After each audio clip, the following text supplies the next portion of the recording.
sorry to bring it to you. We're all someone's toxic person. In my last video, I talked about those who were going through pain and using it as an excuse to belittle or harm us highly sensitives. What I didn't specify was that the difficulty is that most of the time, those are not direct attacks that you can stand up to. Those harsh, tough words hide behind emotional blackmail, gaslighting, dismissing your feelings. You know, when you're used to being the cheerleader, the unofficial therapist, coach, everyone's rock, and there's one day where you need them and they're not there. That can feel like a lot. And if they don't have the space or the ability to hold space for you, that's okay, of course. What's not okay though is because they've been used to you having high energy most of the time, being empathic enough to accept that you're the one who feels the most, so you're not allowed to be complaining at all. That's not right. And I wanted to bring that to your attention. So sometimes harshness, it's in the stares, rolling the eyes when you're expressing your own pain and you're not acknowledged for it. Harshness can also be just this apparent dismissal, which is really violent when you're highly sensitive. Oh, come on, it's not so bad. What are you complaining about? You're usually the cool one. You're usually fun. Like, why are you crying right now? Or it can be, and that's also a way of belittling you, or rather belittling the way you're allowed to feel. Just saying that if anything that they did was wrong and you pointed it out, dismiss it, justify it, rather than apologize for it. And this can be really toxic. It's not always intentional, but it's often very harmful. So while there's no magical way to solve that, I just want to share my 2 cents with you, the way I am able today to deal with those emotional bullies, because that's what they are, unfortunately, sometimes, or you can call them energetic vampires. You know, the people that leave you depleted, completely drained after a few minutes with them because you picked their energy or because they didn't behave properly in face of the emotional state that you were in.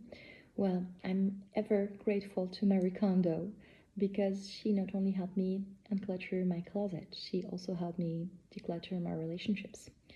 So my medicine is 3 piles for dealing with emotional bullies.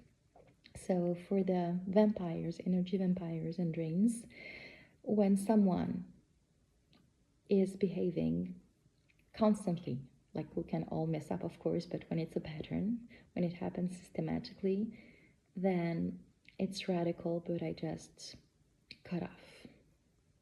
Imagine if you had a friend who was going through an abusive relationship. You would tell them to leave that person. Well, the same applies to you.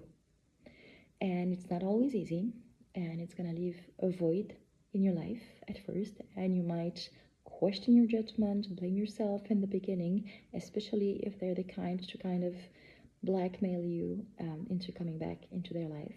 But stay strong, because over time you're gonna earn a lot more self-respect, self-worth, self-esteem, and build radical self-love.